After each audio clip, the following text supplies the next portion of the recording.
right? And that, this is actually not real, but it is real.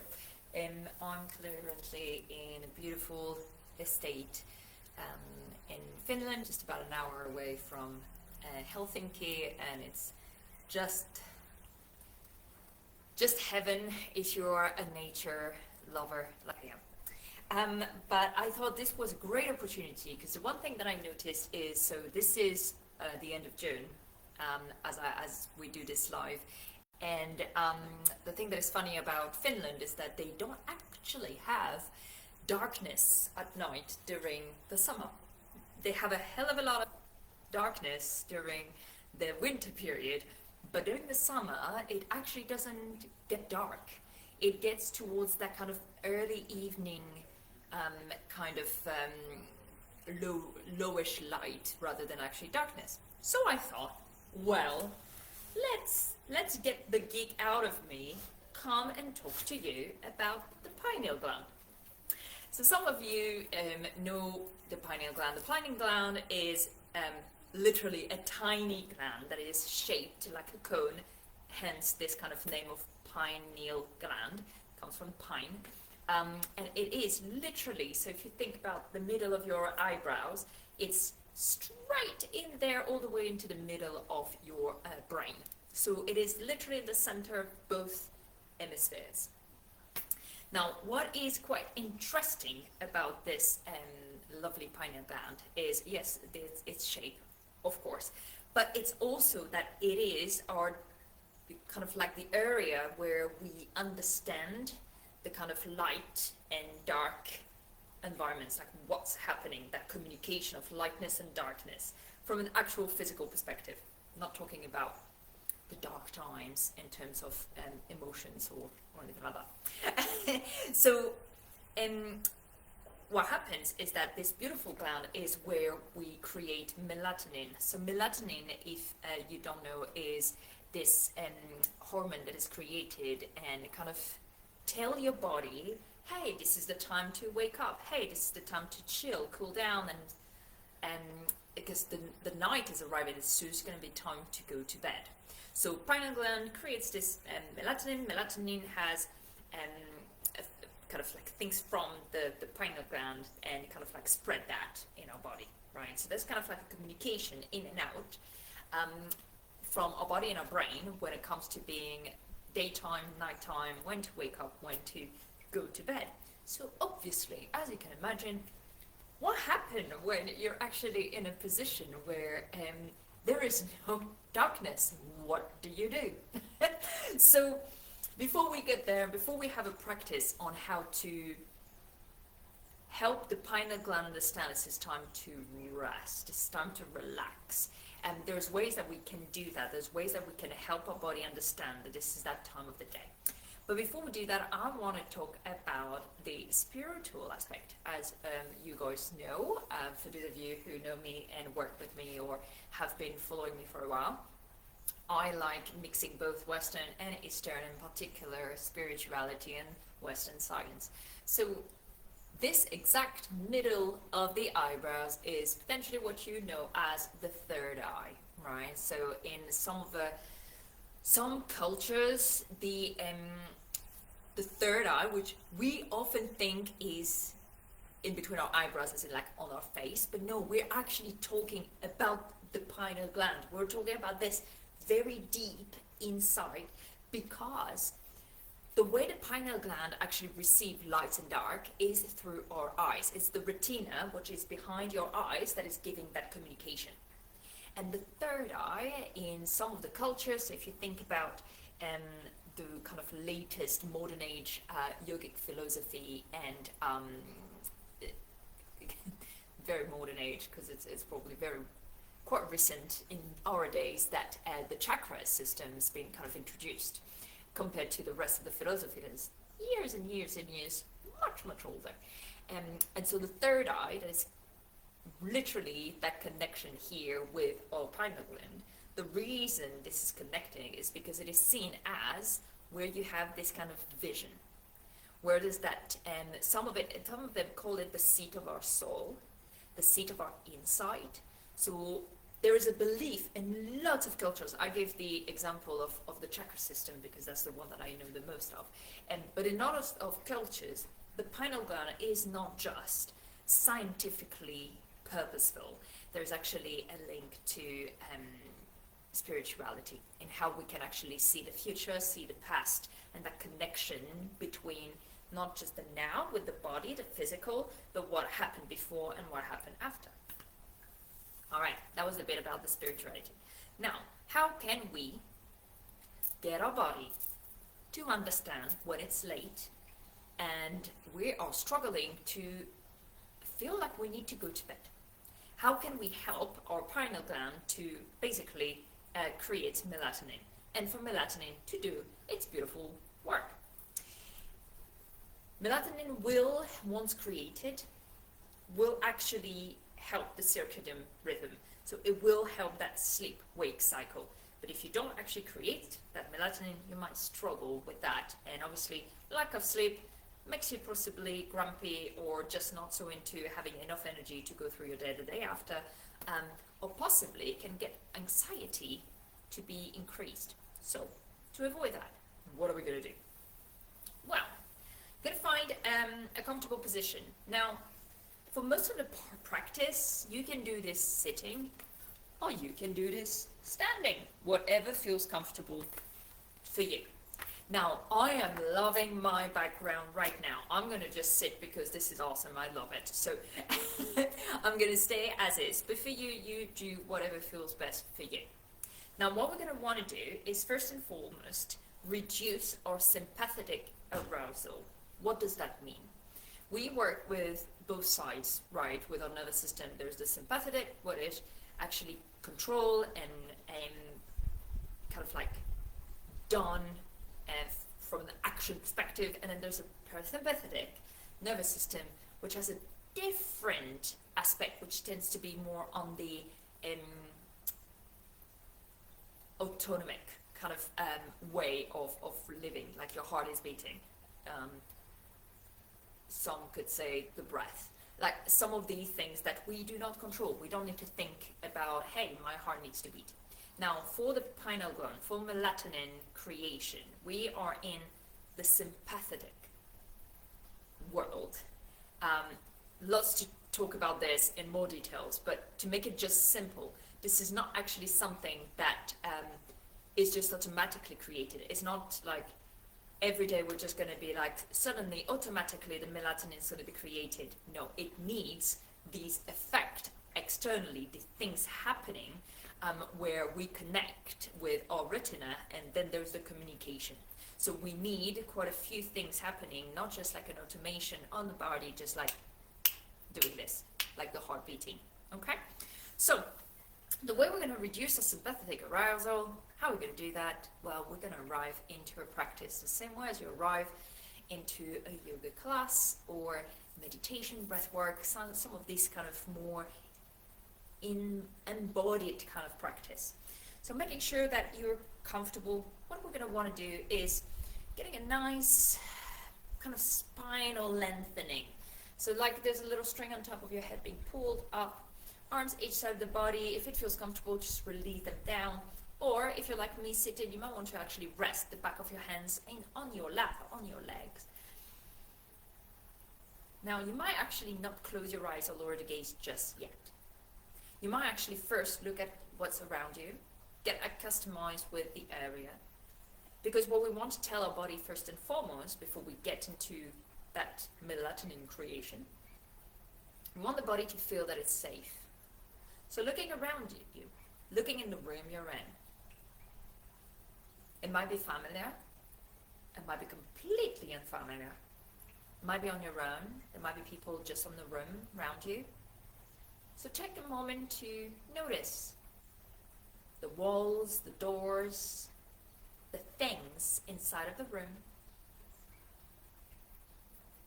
And then you might come a bit closer home, closer to your body, and then start to lower the gaze or close your eyes. And start to actually bring that awareness closer to you, without sight. Now you might have your hearing, You might want to tune it up for a moment, just hearing the sounds the furthest from you. And then hearing the sounds the closest to you. All the way the closest to you, your body, and maybe even starting to bring that awareness to your own breathing. Without trying to change anything, just noticing the breath.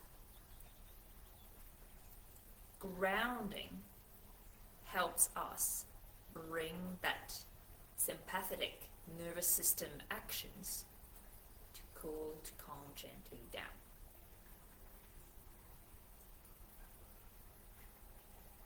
Now, the sympathetic nervous system, think about actions, right? That's the one that is related to fight or flight, so think actions. There's another part called the parasympathetic nervous system, which is my favorite of the two, maybe. And that would be the one that is about the relaxation response, which is a great book, by the way.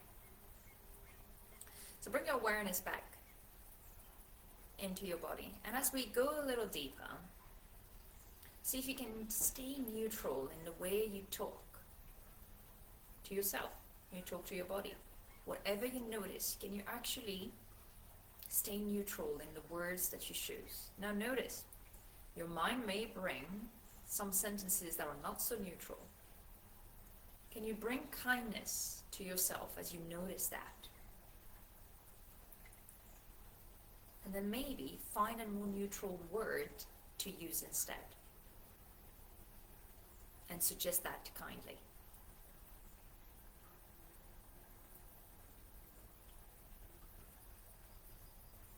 As we stay here for a few moments, bring awareness back to the breath. And see if you can soften the breath without trying to change it too much or to add a count or anything like that. Can you just allow the breath or guide the breath to be a little softer, smoother? Maybe see if on the next inhale you can breathe in through the nose. And then slowly release through the mouth. See if you can allow the rhythm of the breath to come in and out like a wave on the beach. No specific time, no specific way. Maybe some breaths are longer than others. Just allowing the breath to flow. I'd like to invite you to bring awareness to the middle of your eyebrows. Not trying to imagine, to visualize anything. Can you just bring the momentum to your third eye, to the middle of your eyebrow? That momentum just there. And then let it actually create anything. Without forcing a visualization, just let it be what it is as you focus on that particular area. What do you notice? What do you feel? There is no right or wrong, just allowing it to be what it is, for what it is. That is enough.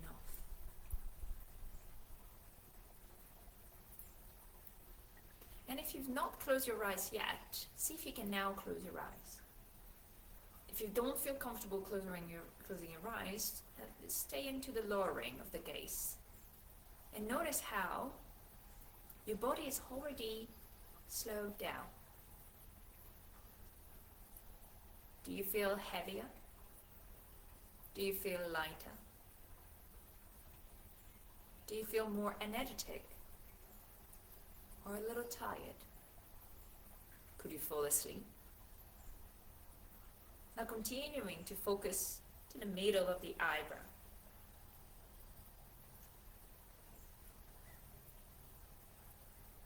And I imagine we're going to go all the way to the back of our head. And imagine like there's a light just to the back of your head. Like a sunrise.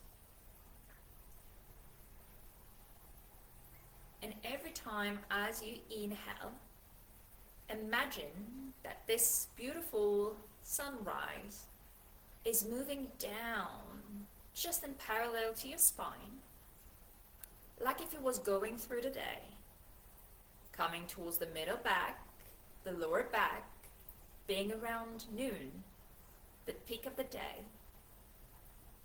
And as you exhale, going all the way down to the tip of your toes, as the sunshine is slowly reducing down all the way to sunset. From sunset, as you inhale, allowing it to be darker and darker, allowing the night to come and rise. Being at the peak of the darkness towards the lower back, the middle back, and exhale, allowing to slowly come back to that soft light coming into the early morning hours. And again, we go inhaling from sunrise down to the lower back, coming into the peak of the sunshine. Exhale down to your feet, coming to sunset. Inhale through the darkness of the night. Exhaling all the way to the crown of the head, coming back to the early morning hours. Continue to breathe in this way for the next few moments.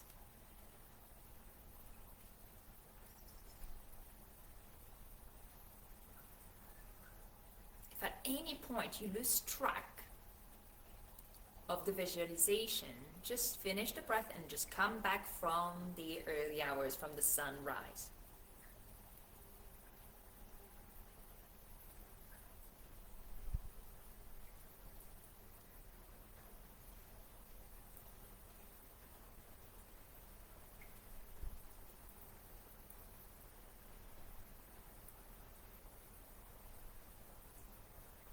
Now as you continue to go from sunrise to peak to sunset, through the night and all the way back up, as you keep this visualization, keep noticing the sun moving all throughout the day. Notice how it feels when you start to breathe in at the top into the sunrise. If you are in front of that sunrise, or that sunrise is just at the back of your head, what does it feel like? As you move down to the lower back, around midday, do you feel that warmth to the lower back from that peak of the sunshine? Coming to the tip of the toes, do you notice the orange light from sunset?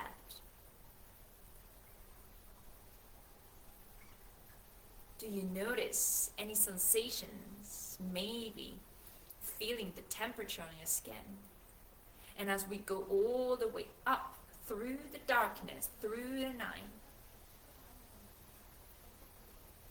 do you feel the coolness coming up through the spine? All the way as you exhale and come to the early hours to the top of the head. Just continuing, noticing any sensations, the temperature of your skin, the internal sensations, any areas of your body connecting with each and every part of the breath. And we'll do that again for a couple of more breaths.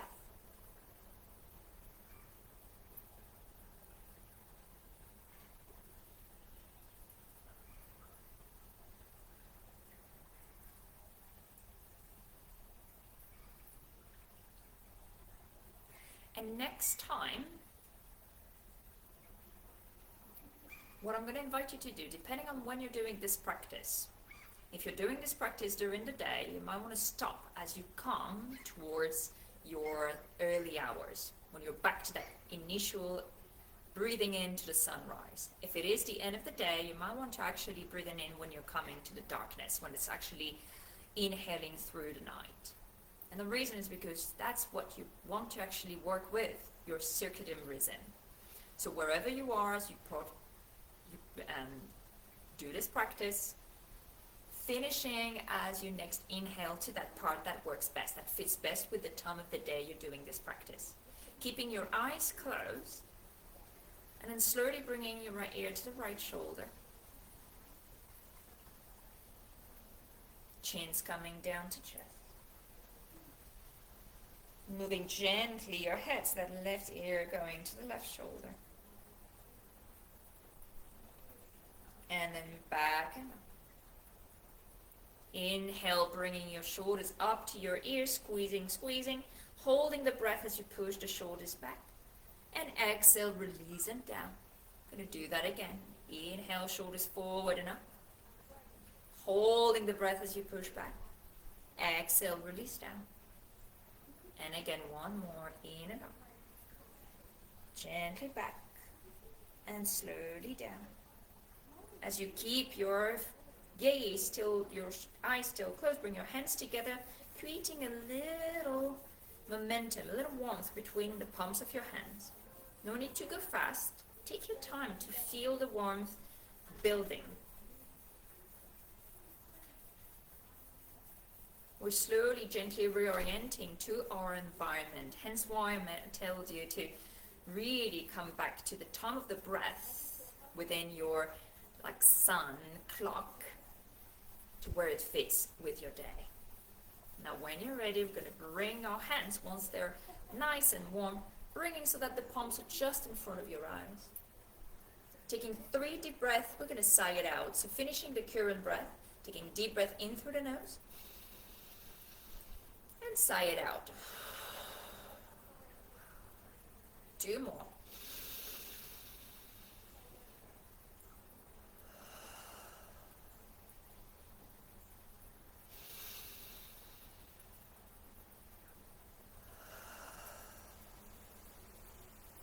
Slowly flicking the eyes open behind your hands.